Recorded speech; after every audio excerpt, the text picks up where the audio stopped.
Now, what is genetics? First of all, to know genetics, we should know certain terms. Like if you see, there are organisms which are producing the similar type of organisms. In humans also, there are human beings which will be having the offsprings of the same characters. There are plants which are producing the same fruits every time. There are animals, they are producing the same animal or the same product every time. Now, why this is happening? This was thought by the scientist who is called as who is known as the father of genetics, and he is Gregor Johann Mendel. Gregor Johann Mendel, what he did is, he did experiments on the garden pea plant, and he found that there are certain parts or there are certain factors which have been transferred from one generation to another, and those factors are nothing but they are called as the genes today. Now, these genes are nothing but they are the unit of heredity. That means they are having something in them which is been transferred from one generation to another, and when that is being transferred, the same characters are expressed in the next generation. For example, if you see a dog, it will give rise to a puppy only. If you see a mango tree, it will give rise to mango only. The other fruits can't grow into them.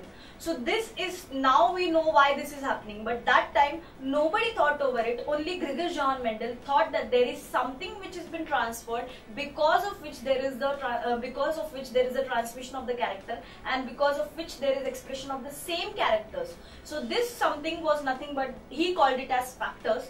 Today we call it as genes. So this is nothing but it is the inheritance, which is the transmission of character from one generation to another.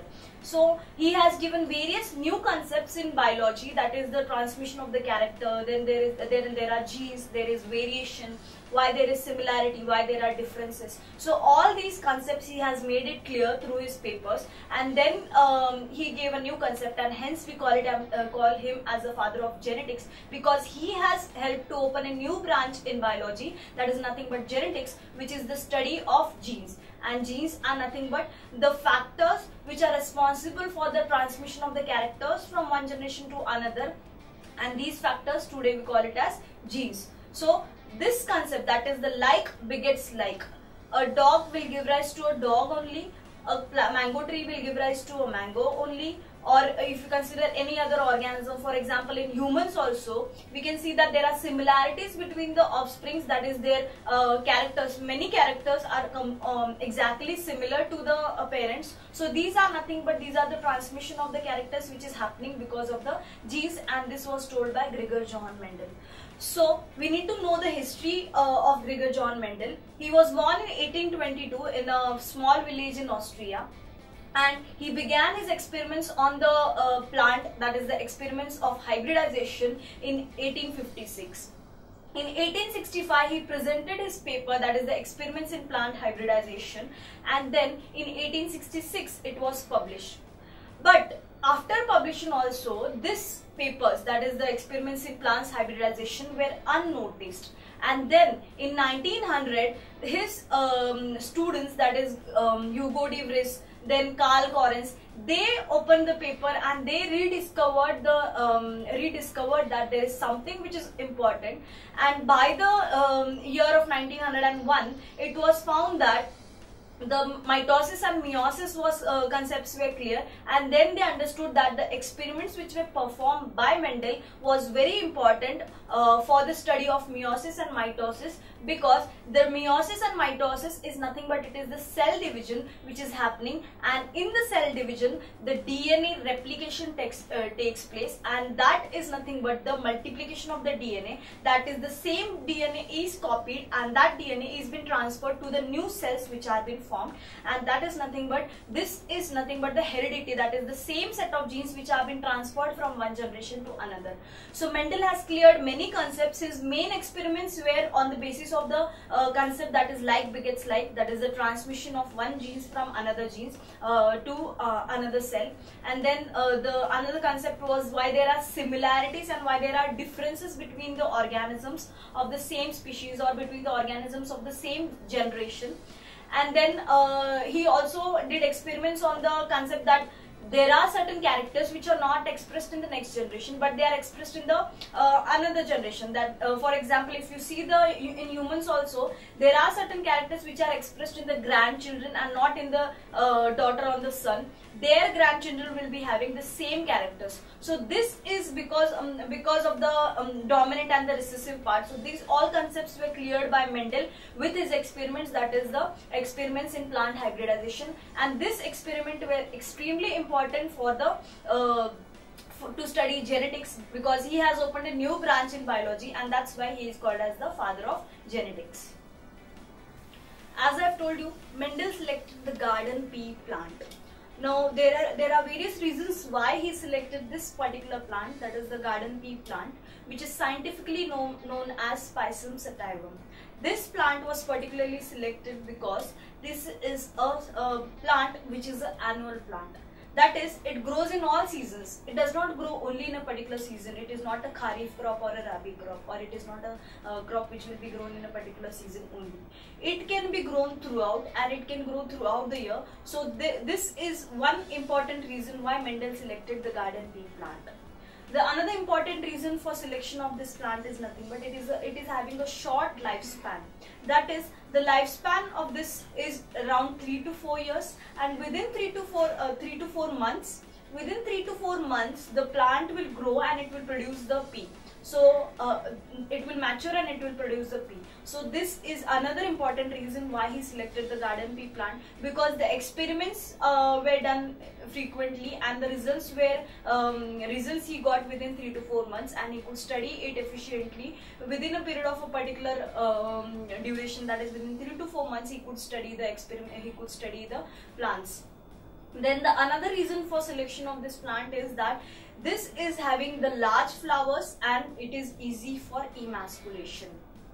Before that, we should know that this plant is a bisexual flower. It is having both the sexual organs, that is the male and the female organ, in the same flower. So it is having a bisexual flower, and it is self-pollinating. Self-pollinating means the plant which will be the pollen grain will be falling in the stigma or stigma of the same plant or of the same flower. So that is called as the self-pollination. Self-pollination means the anther will fall on the pollen grains will fall on the stigma of the same flower, that is the male and the female organs are present in the same plant. That is called as the self-pollination, and this plant was a bisexual flower and it was a self-pollinating flower. Then the another reason for selection of this plant is, as I have told you, that it is having large flowers for easy emasculation. Now what is emasculation? Emasculation is nothing but removal of the male organ or the stamens for preventing the self-pollination. As he wanted to perform experiments in the plant, he has to do cross-pollination between the two different types, and hence he has done emasculation, that is removal of the male organ from the flower, so that the cross-pollination is possible. And this cross-pollination or this emasculation was possible only because the flower was large enough to remove the male organ. So this is what is emasculation, and that's why he selected this garden pea plant. Another reason for selection of this plant is that the plant is having various contrasting characters, and they were exactly in the pure breeding plant. That is, a tall plant, if you consider, the tall plant will produce all the generations which will be tall. So it is called as the pure breeding plant. And then if you consider a dwarf plant, that will be producing all the dwarf generations. Also, they are having many contrasting characters, that is the 7 contrasting characters which he has observed, which are exactly opposite of each other. That means, if you consider the first character, that is the height of the stem, there were plants which were completely tall, they were having all the generations which were tall, and then there were plants which were dwarf, they were having all the generations which were dwarf. Although this purity of character is not possible today, because there is a lot of hybridization done, and today we can see there are various variations in all kinds of flowers or all kinds of plants. So these variations are just because there are hybridization done, but long time back there were pure, the plants which were completely pure, and these plants were existing, that is they are having the pure generations. Tall plant were having all the generations which were tall, and dwarf plant were having all the generations which were dwarf. So this is the this he has observed that there are exactly contrasting characters. There was no middle height in between them. Then another contrasting character that he has seen is the shape of the seed. if you consider the shape of the seed, there are two contrasting characters, that is the round and the wrinkled. Round, if you see in the picture, that is, it is completely round, and wrinkled one is having some wrinkles on the outer cover, that is on the seed coat. So that will be the round and the wrinkled, which are exactly the opposite characters of each other. Then another character that he has seen is the color of the seed, where yellow color and green color and yellow color were the two characters that he has observed. Also, he has seen that the covering which is there on the pea plant, that is the pod which we call it as, the pod is again having the two different characters, that is, it will, the shape, if you consider, the shape of the pod will be constricted and it will be inflated. Constricted and inflated, you can see in the picture. And then the color of the pod, again the color will be green and yellow. So these are the two contrasting characters which we have seen in the color of the pod also. Then another character that he has seen is the flower color, that is the color flower and the white flower. So he has seen the two types of flowers which were colored, the plants which are producing colored flower and the plants which are producing exactly the white flower. Then the position of the flower.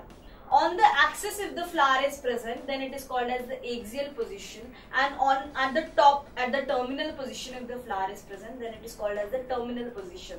So these were again the two contrasting characters which he has observed in the two different generations of the plants, that is the flower position and the flower color. The flower color is completely, it is having colored, or it will be purple, and then it will then the other plant which will be having the white flower. And then there are plants which are having the position of the flower on the axis, that will be axial position, and then at the terminating point, that will be the terminal position.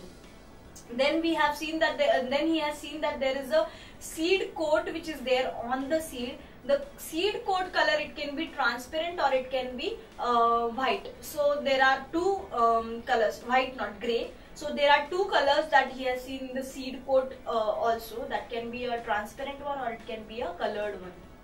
So these are the contrasting characters that Mendel has studied, and he has observed that this plant is having many contrasting characters, because of which he selected the garden pea plant. So in exams, the questions will be asked that why Mendel selected the garden pea plant. So you should know that there are various reasons why Mendel selected the garden pea plant. He selected this plant because it is a self-pollinating flower. It is an annual plant. It is an annual plant, that is, it grows throughout the year. It is having a short lifespan. Within 3 to 4 months, the plant will grow and it will produce the seeds. And then it is a bisexual flower, that is, it is a self-pollinating and bisexual. It is having both the characters, both the male and the female organs in the same flower, so self-pollination is possible. The flowers are larger enough for easy emasculation. Emasculation is nothing but removal of the male organ for the cross-pollination. So as he has to perform experiments, he has to do cross-pollination. So he has selected the plant which is having the larger flower, which can be easy for emasculation. And then the last part that we have seen is he is having the plants which are having many contrasting characters. The 7 contrasting characters that we have seen is the height, stem, then the seed color, the seed shape, the pod color, the pod shape, the flower color, the flower position, and the seed coat color.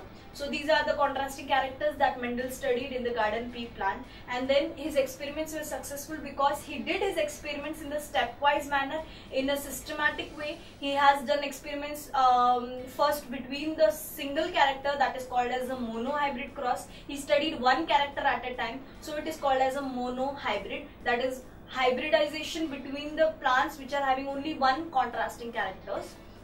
Then he did experiments on 2 contrasting characters, that will be a dihybrid cross, then trihybrid, and so on. So he did experiments on the pea plant systematically, and so Mendel got success in his experiments. No more spending your energy and money on coaching classes, or missing classes for rain, for rally, and any other nonsense. Subjects covered by multiple teachers with repeat telecasts. Doubts, concepts, applications, no problem. All explained through great and significant animation. So sit back comfortably in your home and watch Study Spectrum TV channel.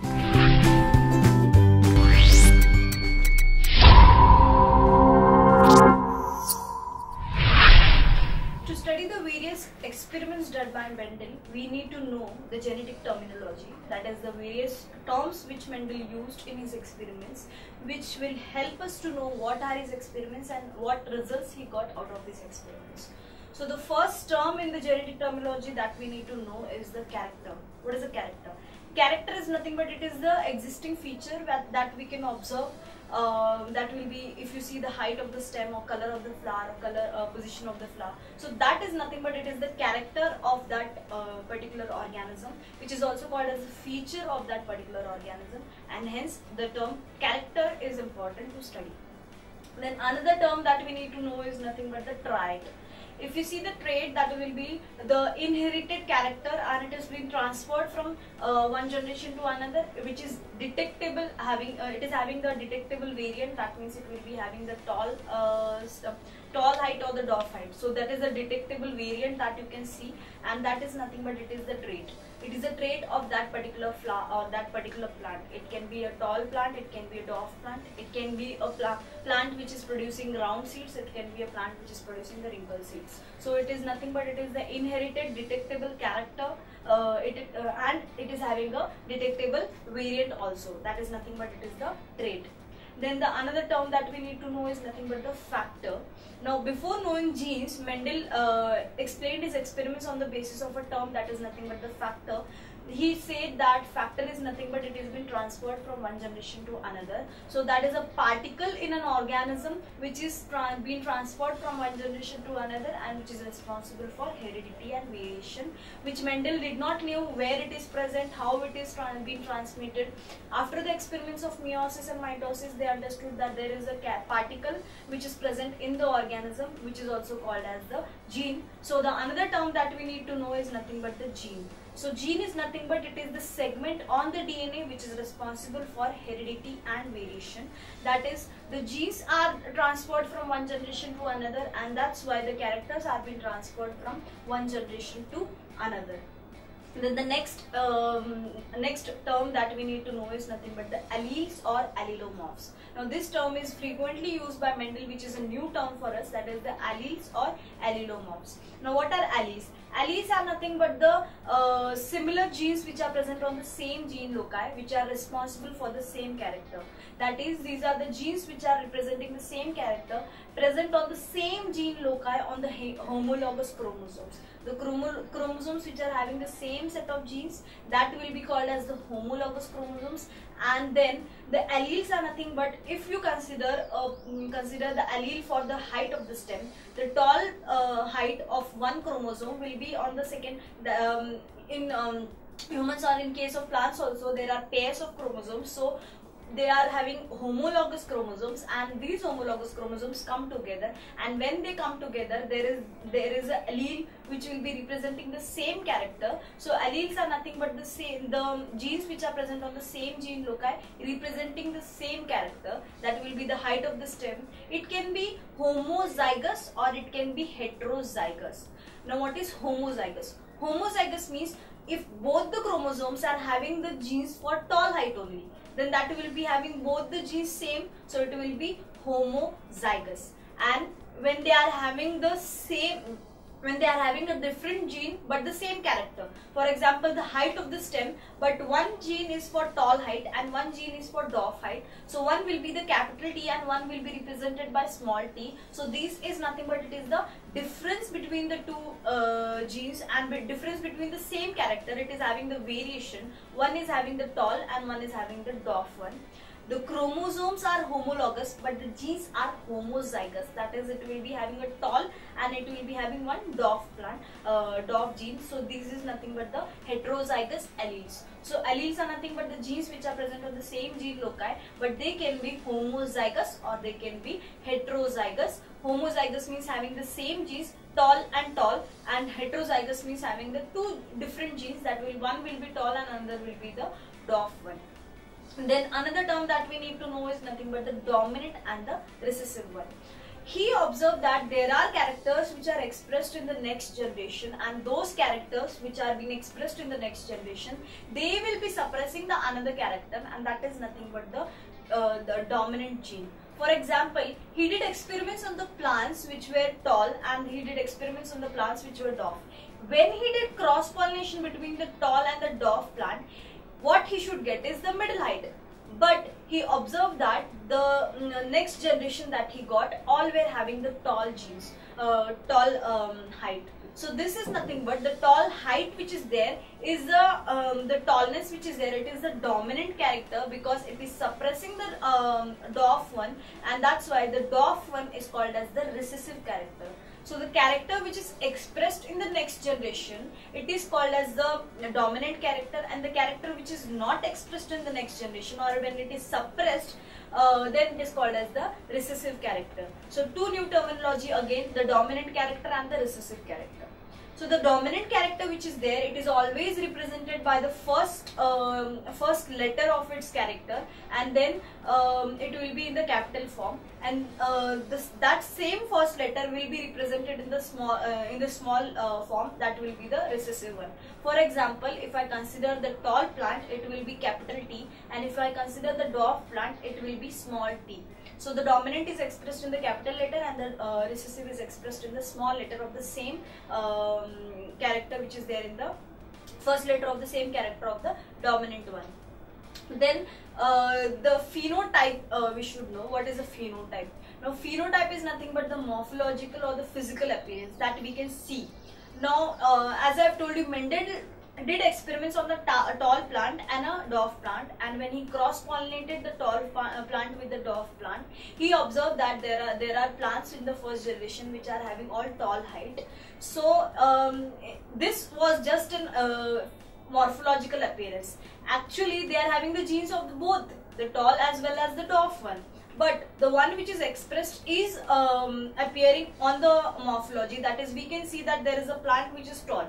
Now, morphologically we can't say whether it is a hybrid tall plant or whether it is a pure tall plant. We just know that it is a tall plant. So the character which is been visible, that can be because of any reason. So that is called as the phenotype, that is the external physical appearance of the organism. For example, there are variations in the skin colors, eye color, there are variations in various other characters which are there, but in actual sense, whatever we observe, we call it as the phenotype of that particular organism, and that is nothing but the physical or the morphological appearance of the organism. Then the next is nothing but the genotype. Genotype is the genetic constitution of the organism.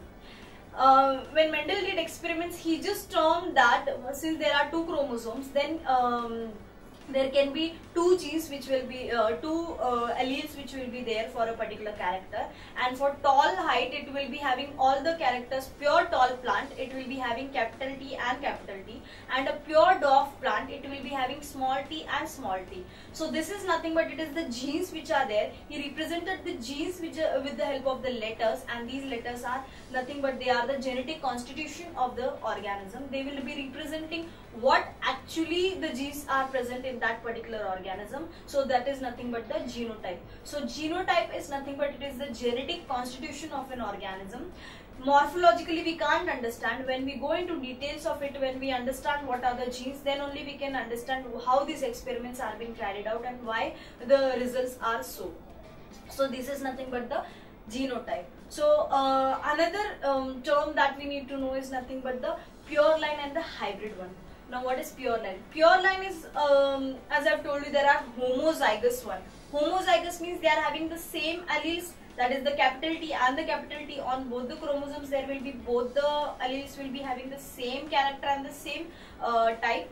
Then in heterozygous, I have told you that there will be the combination of the two, that will be one will be tall and one will be dwarf. So one capital T and one will be the small t. So in pure line, what is there? The plants which are true breeding, they are having the same character throughout the generations. That will be the pure line. It will not be hybrid, it will not have any mixed character. So for example, the tall generations will be tall only, dwarf generations will be dwarf only. The flower which is colored, it will be colored only. The flower which is white, it will be white only. All their generations will be pure line. They will be having the same set of genes. There is no experiments done, there is no cross pollination done. So that is the the pure line, that will be the pure plant which will be produced with the same plant. One plant will be self-pollinated, it will produce the same type of another plant. That plant, if self-pollinated, it will again give the same type of plant. But if we do cross-pollination between the two different plants, then we will get the new variety, that is nothing but the hybrid. And today hybridization experiments are extensively done, so that we will get new varieties in the plants as well as in the animals. So this is nothing but the two different varieties. When we cross-pollinate, we will get a plant which will be having the genes of the two different parents, two different types of genes will be there, and that is nothing but the hybrid variety. So we have seen the two different terms, two new terms again, the pure line and the hybrid one. Then let us revise the genetic terminology. The first term that we have seen is nothing but the character. Character is the feature that we observe. Then the trait is nothing but it is inherited character, and it will be having the detectable variant also. Then we have seen what are factors. Factors are nothing but the particle in an organism which is responsible for transmission of character from one generation to another. Then we have seen the gene. Gene is nothing but it is the segment of DNA which is responsible for heredity and variation. Then we have seen what are alleles or allelomorphs. Alleles are nothing but the genes which are present on the same gene loci which will be representing the same character. It can be homozygous, it can be heterozygous. Homozygous means having the same genes, that will be the tall and the tall, or dwarf and dwarf. And heterozygous is nothing but it will be having the different genes, that is, it will be one will be tall and one will be dwarf. So that is called as the heterozygous. Then we have seen the dominant character, that will be the character which is expressed in the next generation. And we have seen the recessive character which is suppressed and which is not expressed in the next generation, that is called as the recessive characters. Many times it happens that if you see between the parents, there are curly hair and the straight hair, and if the straight hair is dominant, that will be expressed in the next generation. So this is nothing but it is the or otherwise we will get a mixture of it also, that is non-Mendelian genetics. But according to Mendel, there are characters which are dominant and there are characters which are recessive. There are characters which are expressed and there are characters which are not expressed or which are suppressed. So these are called as the dominant one and the recessive one. Then we have seen what is a phenotype, that is the physical or morphological appearance of the organism. It can be any character, it can be the height, or it can be the color, it can be the seed shape, seed color. In case of human beings, hairstyle will be there, the eye color will be there, there will be other characters which are being transmitted from one generation to another. So these are the phenotype or the physical appearance of the organism. Then genotype is nothing but the genetic constitution of an organism, that is the genes which that particular person is carrying, whether it is a dominant one or the recessive one, all kind of genes, that whatever is present in the particular organism, that will be called as the genetic constitution of that particular organism, which is nothing but the genotype. Then we have seen the pure line, that will be having the same generations throughout, and we have seen the hybrid one, in which we did the experiments between the two different varieties. Cross pollination is done, and that's why we got a product which is a new one, which is a hybrid, which is having the combination of the genes of two different parents of two different characters, and that's why that is called as the hybrid one. So the next term that we need to know is monohybrid. Now monohybrid, mono means single and hybrid means when there is hybridization done between the two plants having only one contrasting characters. We have seen there are 7 to 8 contrasting characters in the plant. Mendel did experiments systematically, and then he found that there are plants which are having this single contrasting character, and when he did cross pollination between the plants which are having only single contrasting character, then we call it as a monohybrid cross. That means it will be having only one contrasting character. Either it will be the height of the stem, the tall plant will be there and dwarf plant will be there. Only this will be the contrasting character. Rest all characters, for example the seed color, seed shape, pod shape, flower position, flower color and seed coat color, all other characters are same. Here also the dwarf plant is having all the characters same. Here also it will be same. So these two plants, they are having only one contrasting character, that is nothing but the height of the stem. It will be either tall or it will be dwarf.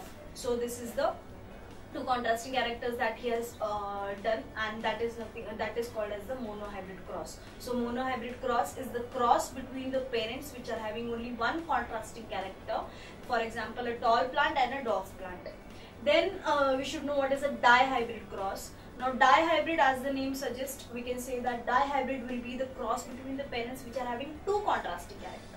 For example, if you take the seed color and the seed shape, or the pod color and the pod shape, we can see that the seed color will be either green or it can be yellow, and the seed shape either it will be round or wrinkled. So when he studied the plant which is having two contrasting characters, then it is called as a dihybrid cross. So the dihybrid cross is nothing but the cross between the parents having two contrasting characters.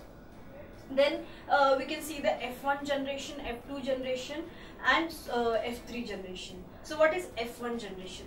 When Mendel did his experiments between the parents, the parental generation is called as the P1 generation, and when crossing these two generations, he got the first generation. So that first generation was also called as the first filial generation, or it is also called as the F1 generation.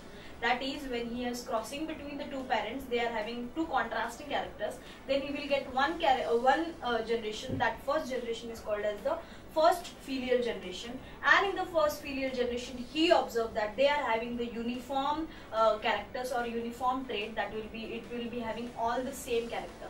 For example, when he did experiment between a tall plant and a dwarf plant, the combination of the two in the first generation gave all tall plants. So this is the first filial generation. Then when the first generation was allowed to do the self-pollination within itself, and though no experiments were done, they were allowed to do self-pollination. So after self-pollinating the F1 generation, they got the F2 generation, and that is nothing but the second filial generation. So second filial generation is the generation which is produced after selfing of the first generation. Now in second filial generation, he has observed the variations, that is the plants of various types. So this experiments shocked Mendel, because he has understood. Then he made it clear that there is something which is not expressed in the F1 generation, but it is expressed in the second generation, and that's why he got the variations in the second generation. In second generation, that is the second filial generation, we can get the varieties because of the mixing of the genes which is happening, which is because of the hybridization which is done in the first generation. Then the Punnett square and checkers board. So this is again a new thing that we need to know. Mendel, when he was experimenting, he designed a square or a Punnett square. That is nothing but it is a probability box which will help you to know how many plants can be produced using the two different varieties, and what kind of plants we can get. So that is nothing but the Punnett square or the checkers board, which is helping to find out which generation will give you what kind of plants, and how many types of a particular plant or how many types of a particular crop will be seen in that particular generation. So that is done with the help of the Punnett square or checkers board. Then the next thing that we need to know is homologous. I've told you homozygous and heterozygous before. That is the alleles when they are different, then that is called as the when they are same they are homozygous, and when they are different they are called as heterozygous.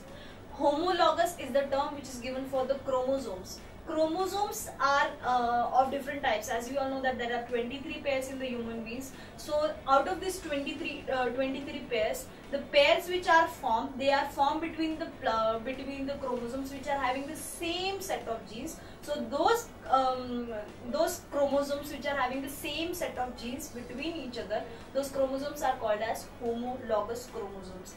The chromosomes which are having the same set of genes together, they are called as the homologous chromosomes. During cell division, the homologous chromosomes will separate and they will be distributed between the two different cells, that will be the daughter cells which will be formed. So we have seen again many new terminologies, that is the monohybrid, dihybrid. We have seen F1, F2, F3 generation. I have also told you about the parental generation. Parental generation means the generation which is on which the experiments are done, that is called as the parental generation, and it is also represented as P1. So parental generation and F1 generation, that is the first filial generation. F2 generation, that is the second filial generation. F3 generation is the third filial generation. And then we have seen the Punnett square and the checkers board. We have also seen the homologous chromosomes. Homologous will be the chromosomes which are having the same set of genes together. They pair and they will be helping in the transmission of the characters. So now we should know the classical method of representing the particular character, or classical method of symbolization. In his experiments, he has used certain symbols to represent a particular thing. That is, if you consider the parental generation was represented by P1. Then the first filial generation was represented by F1. The second filial generation was represented by F3. The third filial generation was represented by F3, and second was represented by F2.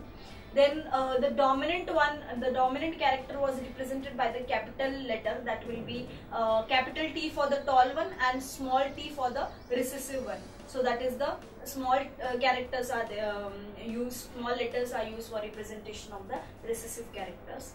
Then the male and the female were also denoted with the particular symbols. Male was represented by a circle and an arrow on it, and female was represented by a circle and a plus sign in it. So these are all the representation or the symbolizations which Mendel used for his experiments to make it easy to understand and easy to study. Now let us see the procedure of Mendel's experiment. As I have told you that Mendel was very systematic, methodological. He did his experiments in a systematic way and did using the Punnett square. So he got his experiments were successful, and he got the better results, which were very well explanatory. Then the first step that we need to know in the procedure of his experiments, that is nothing but the selection of the parents and obtaining the pure lines. When Mendel wanted to do experiments, he selected the parents such that they are true breeding. To ensure that the plant is true breeding, he did the self-pollination of the plants for at least 3 generations and ensured that the plant are true breeding. For example, he took the tall plant and a dwarf plant. When he want to study the tall plant, he has taken the tall plant, he did self-pollination of the tall plant for at least 3 generations and observed that that particular tall plant is the pure line plant. Then he took the dwarf plant, and that dwarf plant also he did the self-pollination, that is allowed to grow that plant, do pollination within themselves, and then collected the seeds, allowed it to grow. And then he has observed that this particular plant is a really true breeding plant, which is having all the generations of dwarf. So then he selected these 2 parents which are really true breeding, and then he did the cross pollination between the 2 plants. Now the second step is nothing but it is the artificial cross which was done, and then he produced the F1 generation out of these 2 pure line plants. Now these 2 pure line plants that he took, they were cross pollinated. Now I have told you a new term, that is emasculation. Emasculation is nothing but removal of the male organ, such that if the plant is not having the male organ, then the pollination will not be done within the same plant or within the same flower, and then another anthers or another pollen grains were dusted on the plant which is to be cross pollinated. So this is nothing but the artificial cross, that is the cross pollination between the 2 plants which are having the different character, a tall plant and a dwarf plant. One of the plant were considered as a male organ, and one was considered as female. Now in the female, he has taken out the male organ, and then from the male plant he has taken the stamen and dusted on the plant. So after dusting the pollen grains on it, then he produced the seeds, and then the seeds were grown separately. So if you consider the flower of the pea plant, this flower is large enough, and it is pentamerous plant, that is having the 5 petals, which within which there is a boat shaped structure which is called as the carina, and on that carina the stamens are present. Now in the stamens also, the 9 stamens which are there, they are fused together, and one stamen is completely separate. So it was easy to remove the stamens and do experiments on the garden pea plant, and that's why Mendel did emasculation to produce an artificial cross. That is, he removed the stamen of one flower, and then from the other plant he took the pollen grains and dusted on the stigma of this flower, and then he collected the seeds which were produced after crossing them, and then he collected and grown the seeds and produce the F1 generation, that is the first filial generation, which he found that all the plants in the F1 generation are same, that is, it is having only the tall character. Then the third step, that is nothing but it is the selfing of the F1 generation to produce the F2 generation. So in F1 generation, what he did is he allowed the plant to do self-pollination, and he did not do emasculation here. He did not remove any stamen. He did not even disturb the plants. The plants were allowed to grow within themselves, and the seeds were then collected, and then the F2 generation which was produced out of this was studied. So to his surprise, he has seen that the F2 generation which is there, it is having the different varieties. That is, some plants are tall and some are dwarf, and this is nothing but this is the expression of the gene which has been happened in the third generation. So to produce the second generation, that is the F2 generation, he has did the self-pollination between the F1 generation. The F1 generation were allowed to do selfing, and then he found that the next generation, that is the F2 generation which is produced, it is having the different varieties. So these are the steps in the experiments or the procedure of experiments of the Mendelian hybridization techniques. That is, the first thing that he did is the selection of the parents which are true breeding. That is, the parents which are having all this, which are producing the same generations throughout the, same plants throughout the generations. And then he did the cross pollination between the two. That is the second step. That is nothing but artificial cross of the selected plants and producing the F1 generation. Then the third step that he did is nothing but the selfing of the F1 generation. Now in this selfing also, he did the selfing and he produced the F2 generation with the help of the same plants, and it was not, and no cross pollination or nothing, no hybridization was done with the F1 generation. So these are the steps in the Mendelian experiments. No more spending your energy and money on coaching classes, or missing classes for rain, for rally, and any other nonsense. Subjects covered by multiple teachers with repeat telecasts. Doubts, concepts, applications, no problem. All explained through great and significant animation. So sit back comfortably in your home and watch Study Spectrum TV channel.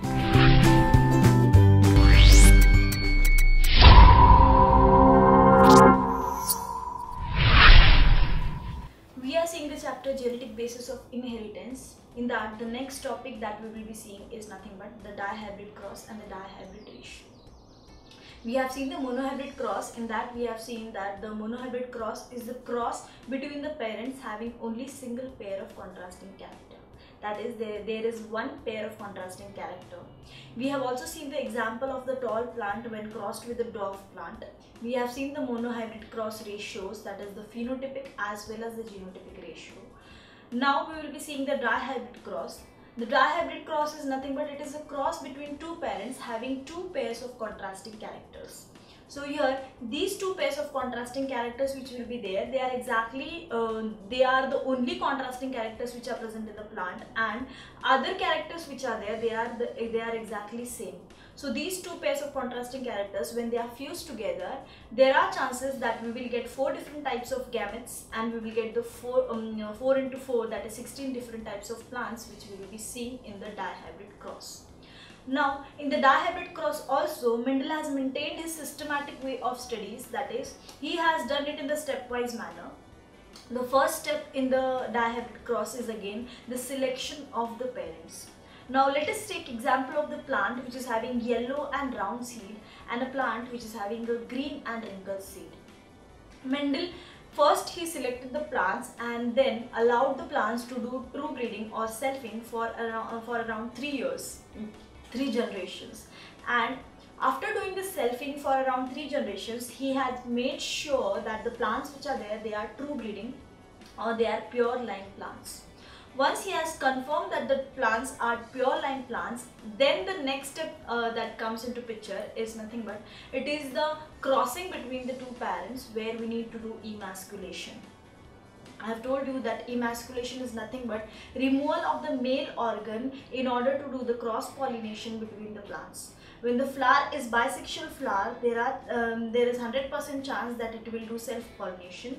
But if we want to do experiments on such plants, then what we can do is we can remove the male organ, and then the anthers of another plant can be taken, or another flower can be taken and put into the stigma of the or the female organ of that flower, so that the cross pollination will take place. The anthers will be from some other plant, and the stigma or the ovary or the eggs will be from some other plant. So there the cross pollination will take place, and these two plants will cross pollinate and give you the different varieties. So here in the dihybrid cross, we are seeing the example of the yellow seed and the yellow seed with the round shape, and green color seed with the wrinkle shape. So these two plants are having only these two contrasting characters. Rest all characters are exactly the same. For example, the height of the stem, the color of the pod, the shape of the pod, everything is same. Only the two characters which are different, that is nothing but this plant is giving yellow seed with the round shape, and this plant is giving another plant which is giving the green seed with the wrinkle shape. Now, when the first step we have seen that the selection of the parents, and the second step, that is the emasculation, the cross pollination was done, and then the first generation, that is the F1 generation was produced. So the F1 generation which is there he got the plants which are having yellow seeds and round shape. So this was again the common with the monohybrid cross, where we have seen that when the tall plant is hybridized with the dwarf plant, we get the tall plant only. So this is again a surprising thing for Mendel to see that there is a character which is really a dominant, and this dominancy which was derived from the monohybrid cross, that is a law of dominance, states that one gene is dominant and another gene is recessive. So in case of dihybrid cross also this has happened, that the gene which was there, that is the yellow, which is the dominant one, which it was expressed in the F1 generation. Also the round shape of the seed was seen in the F1 generation. This indicates that the yellow and round seeds, they are the dominant one, and the green and wrinkle, they are the recessive one. So while doing the cross between the yellow round and green wrinkled, we got a product that will be having yellow round only. That means yellow round are the dominant one, and this is the F1 generation hybrids that we are getting using the yellow round and the green wrinkle seeds. Now, from this yellow round and green wrinkle seeds, we could get the different phenotypes. That is, we have the 4 different phenotypes. We have yellow color, we have green color, we have the round shape, and we have the wrinkle shape. So these different phenotypes, when they segregate into the F2 generation, so there in the F2 generation we are doing selfing now, that is the self pollination, which is the third step of the dihybrid cross. So in the third step, what he did is, the plant which we got in the F1 generation, those F1 generations were allowed to do selfing. Selfing is nothing but the self-pollination.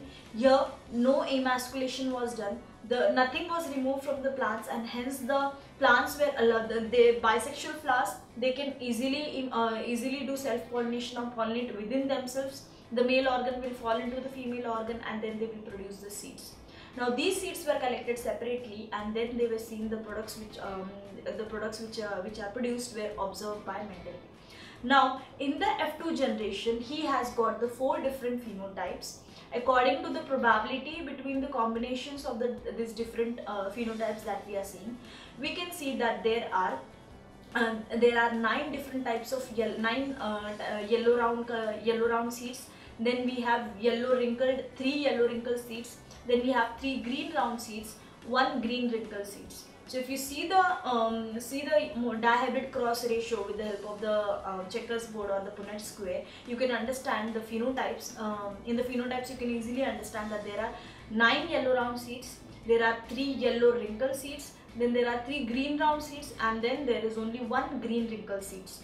So the phenotypic ratio, if we have to see, we can see that the phenotypic ratio will be 9:3:3:1.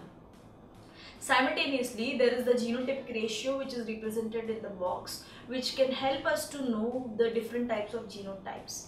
There are 9 different genotypes which are possible with the help of these different combinations. And if you see the box, you can understand that there are four types of gametes which are produced using this. So the 4 gametes which are produced, that is the capital Y, small y, capital R and small r. Those 4 into 4, they will combine and they will form the 16 different types of plants and 16 different types of genotypes. But the 16 different plants will be observed, but the genotypes which are there, they are 9 only. That means the 9 different types of genotypes which are there, they are combining to form the 16. So let us see the ratio between this, and the ratio which this genotype, that is the genotypic ratio, it shows that there is one capital Y, capital Y, capital R, that is the genotype. And then there will be 2 capital R, capital Y and capital R, small r. Then again is to 2 capital Y, small y, capital R, is to 4 capital Y, small y, capital R, small r, is to 1 capital Y and small r, is to 2 capital Y, small y and small r, is to 1 small y, capital R, is to 2 small y, capital R, is to 1 small y, small r. So this indicates that the ratio actually is 1:2:4:1:2:1:2:1. So this indicates that the total is nothing but it is the 16. So the 16 different types of plants which are there are in the genotypic ratio of 1:2:2:4 is to 1:2:1:2:1. So this is the genotypic ratio that we are getting when we do the cross pollination between the 2 plants which are dihybrid. That is, they are having the 2 different varieties, the 2 contrasting characters between them, and when we do the cross pollination, we get the 2 plants which are having the dihybrid cross, which are having these different types of phenotypes which we can see in the dihybrid cross. So the law which is derived using the dihybrid cross is nothing but it is the law of independent assortment. Now this law states that when the 2 parents which are homozygous and they are having 2 pairs of contrasting characters, the 2 different contrasting characters, they are independent of each other, that is, their inheritance is independent of each other. As you can see in the dihybrid cross, there are 2 different phenotypes involved or 2 different genotypes involved. So the yellow and the round and the green and the wrinkled. When they are crossing with some other plant, that is, the cross is formed between the yellow round and green wrinkled, then in the first generation we are getting all the plants which are yellow round. But in the next generation, that is in the F2 generation, we are getting the different types of plants. We have also seen that there are 4 different types of phenotypes and 9 different types of genotypes. The 4 different types of phenotypes that we have seen is yellow round, yellow wrinkled, green round and green wrinkled. So these 4 phenotypes that we got in the ratio of 9:3:3:1, they were such that the plants, the character or the phenotype which is there, it was not mixed. It got segregated and it got separated in the next generation, and it was independently expressed in the next generation. So we can see the different varieties which are there. For example, the yellow round plant is found in the F1 generation, and in the F2 generation we can also see the green round and the green wrinkled.